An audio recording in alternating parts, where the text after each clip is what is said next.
Congress party సంచలనాత్మకమైనటువంటి హామీలు ఇచ్చింది. యువతకి న్యాయం గ్యారంటీ పేరుతో ఇది అడ్వర్టైజ్మెంట్ చేసింది. అయితే ఇందులో విశేషం ఏంటంటే మొదటి 5 ఏళ్లలోగానే దేశంలో 5 కోట్ల యువతకు వారి హక్కుని ఇస్తామని కాంగ్రెస్ గ్యారంటీ ఇస్తుంది. ఇంతకీ గతంలో ఎన్ని ఉద్యోగాలు ఇచ్చింది? 5 కోట్ల ఉద్యోగాలు గతంలో ఇచ్చిందా? అసలు సాధ్యమయ్యే పనేనా? ప్రైవేట్ ఉద్యోగాలు వాళ్ళు ఇచ్చేది ఏంటి? ఎవడికాడే సంపాదించుకుంటాడు. గవర్నమెంట్ ఏంటంటే భర్తీ భరోసా 30 లక్షల ఖాళీగా ఉన్న ప్రభుత్వ ఉద్యోగాలు భర్తీ చేయబడతాయట. ఇది ఓ పక్కన కేంద్ర ఉద్యోగాలు నడుస్తూనే ఉన్నాయి, అపాయింట్మెంట్లు మోడీ ఇస్తూనే ఉన్నాడు. ఏకం 30 లక్షలు ఉన్నాయని వీళ్ళు ప్రజలకి నమ్మబలికేటువంటి ప్రయత్నం చేస్తున్నారు. ఇది నెంబర్ 1.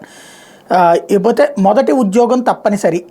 25 ఏళ్ల లోపు వయసు గల ప్రతి డిప్లొమా లేదా డిగ్రీ హోల్డర్కి ప్లేస్మెంట్ 1 కోటి మందికి పైగా యువతకు 1 ఏడాదికి ₹1,00,000 జీతం.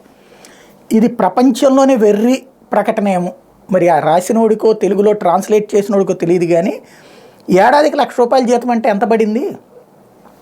8,000 రూపాయలు పడింది. 8,500 పడుతుంది నెలకి. 8,500 జీతం మన షాపుల్లో గుమస్తాలకు ఇస్తున్నారే, ఇక్కడ దోషేసేటువంటి అతనికి ఇస్తున్నారే. ఇక్కడ యువతకి ఇదేది మళ్ళీ డిప్లొమా లేదా డిగ్రీ హోల్డర్కి, అంటే డిగ్రీ చదివిన వాళ్ళకి వీళ్ళు ఇచ్చేటువంటిది 8,500 ఉద్యోగం. ఇప్పుడు 15,000 20,000 ఉద్యోగాలు తీసుకుంటున్నారు కదా, అది తగ్గిచ్చేసి వీళ్ళు ఇస్తారా?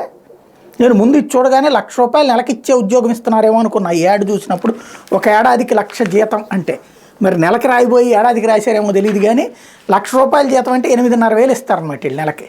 ఇంతకంటే వెర్రీ అడ్వర్టైజ్మెంట్ ఇంకేముండదేమో.